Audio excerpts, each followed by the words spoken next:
전능하신 하느님, 하느님께서는 온 세계에 계시며 가장 작은 피조물 안에 계시나이다.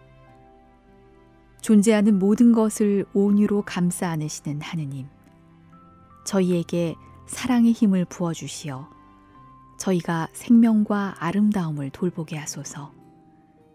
저희가 평화로 가득 차 한 형제 자매로 살아가며 그 누구에게도 해를 끼치지 않게 하소서. 아멘.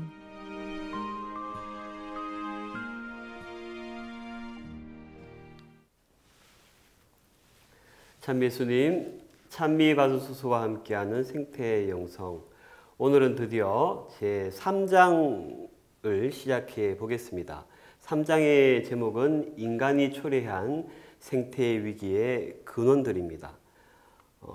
1장에서 생태 위기의 현실에 대해서 살펴봤고, 2장에서 그 생태 위기의 현실에 대한 우리 신학적 성찰을 했다면, 제 3장에서는 이 위기의 근본적인 원인이 어디에 있는지에 대해서 살펴보겠습니다. 잘 아시겠지만 이 생태 위기의 근본적인 원인은 바로 호모사피엔스, 우리 인간에게 있죠. 그래서 이 장의 제목도 인간이 초래한 생태 위기의 근원들이라고 할 수 있겠습니다. 3장은 101항부터 136항까지 이어지는데요. 이 생태 위기의 근본적인 원인을 분석하는 데 있어서 우리 영상은 가정보호마구에서 편찬한 공동의 집 지구 교재 순서를 따라서 기술의 양면성과 기술 지배 패러다임, 그릇된 인간 중심주의, 노동의 중요성, 생태계에 대한 인간의 개입, 이 순서로 살펴보도록 하겠습니다. 그러면 오늘 제19가 이 생태 위기의 근본적인 원인 가운데 하나로 회칙이 이야기하는 것은 기술의 양면성입니다. 기술은 지난 2세기 동안 상당히 엄청나게 발전을 일으켜 왔습니다. 철도, 자동차, 전기, 화학, 또 현대의학, 또 컴퓨터공학, 디지털 혁명에 이르기까지 이런 눈부신 기술 발전으로 인해서 우리 삶의 여러 가지 문제점들, 또 불편한 점들이 많이 개선되어 왔습니다. 그래서 회칙도 이 점을 높이 삽니다.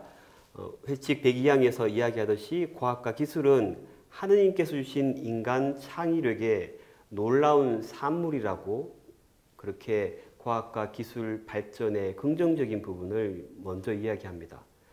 또 회칙은 나아가서 인간 삶의 어떤 불편한 점, 문제점만 개선한 것이 아니라 이 기술이 인간의 충만함을 위한 비약적인 도약도 가능하게 했다고 이야기합니다.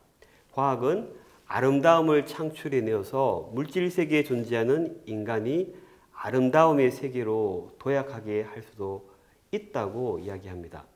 예를 들어서 기술이 이렇게 의학이나 우리 통신 기술의 발달로 인간 삶을 편리하게 해준 측면도 있지만, 인간이 자신이 발명한 기술로 인해서 이렇게 아름다운 건축물이나 또 아름다운 현대 미술을 발전시킨 것도 사실입니다. 회칙은 이렇게 인간의 과학 기술이 이렇게 여러 가지 측면에서 긍정적인 효과를 가져왔다고 먼저 이야기합니다. 생태 영성을 이야기한다고 해서 꼭 기술을 반대하거나 기술로부터 등을 돌릴 필요는 없다는 이야기입니다. 그런데 이런 기술의 긍정적인 측면에도 불구하고 현대인들은 이 기술의 힘을 올바로 사용하는 것에 대해서는 제대로 교육을 받지 못했습니다. 왜 과학과 기술을 발전시켜야 하는지에 대해서 진지한 성찰 없이 기술의 힘에 무작정 끌려가는 그런 현상이 된 것이죠. 회칙도 이렇게 이야기하죠. 그건 엄청난 기술 발전에 인간의 책임과 가치관과 양심의 발전이 함께하지 못하였기 때문이라고, 기술의 힘에 점점 끌려가는 우리의 현실을 이렇게 이야기합니다. 이렇게 기술이 발전하는 만큼 인간의 책임과 가치관, 또 양심의 발전이 함께 발전하지 못하는 이 간격이 자꾸 벌어지는 현상을 바로 윤리적 공백이라고 합니다. 처음부터 그랬던 건 아니죠. 처음에 근대까지만 해도 이런 간격이 그렇게 크진 않았습니다. 하지만 현대로 올수록 시간이 흘러갈수록 기술은 엄청나게 발전을 하는데 우리의 인간의 기술에 대한 책임과 가치관과 양심의 발전은 그런 이성의 도덕적인 숙고는 기술의 발전을 제대로 따라오지 못했다는 겁니다. 그만큼 이런 간격이 벌어진 것, 이것이 문제라고 회칙은 지적합니다.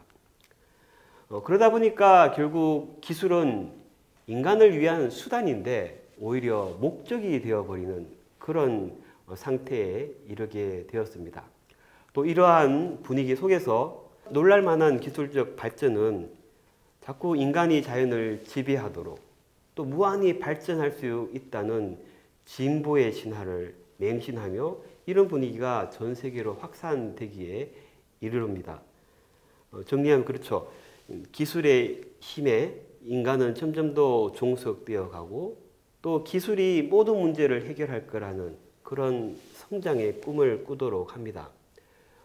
그러한 성장의 꿈 속에서 끝없는 진보의 신화 속에서 자연을 무분별하도록 개발하게 이르게 되었다는 것입니다. 그 결과 어떻게 되었습니까?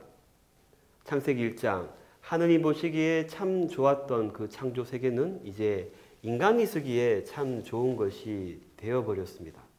그리고 인간이 쓰기에 참 좋은 세상, 여러 가지 우리에게는 좋은 점도 많지만 그 결과는 오늘날 생태 위기로 이어지고 있습니다. 이런 맥락에서 회칙 104항을 함께 읽어보도록 하겠습니다.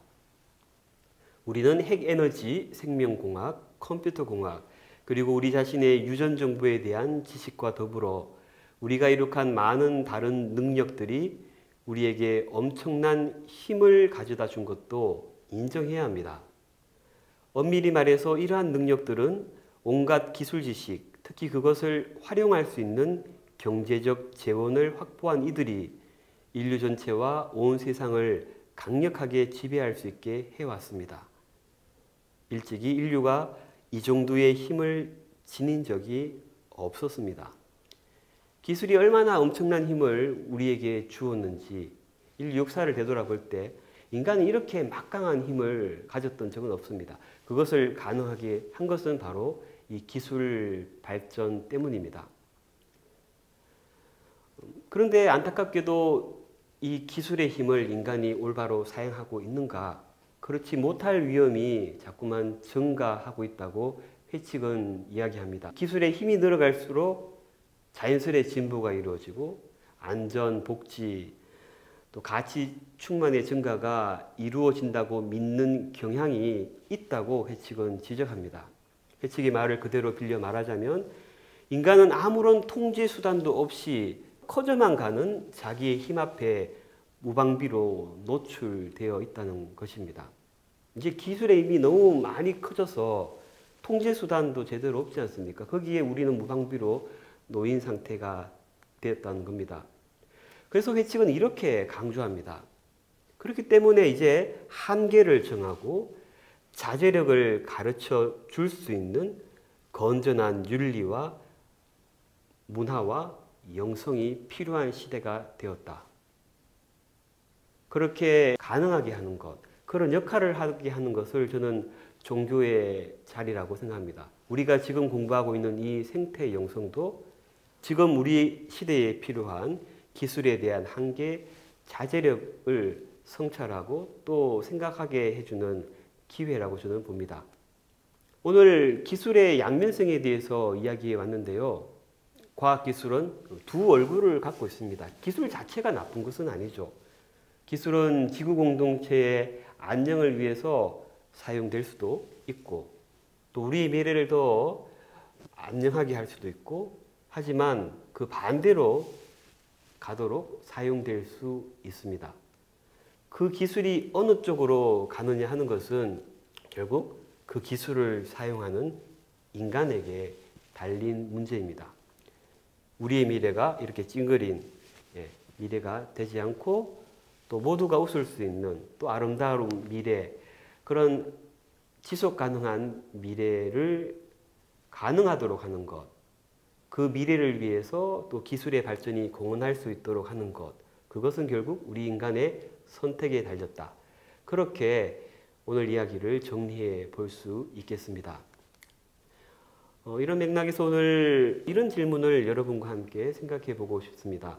생태 환경을 위협하는 기술에는 어떤 것이 있을까?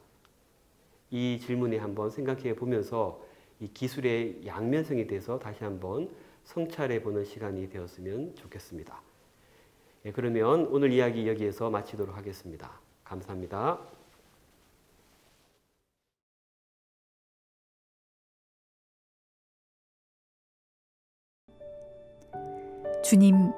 주님의 힘과 빛으로 저희를 붙잡아 주시어 저희가 모든 생명을 보호하며 더 나은 미래를 마련하여 정의와 평화와 사랑과 아름다움의 하느님 나라가 오게 하소서. 찬미 받으소서. 아멘.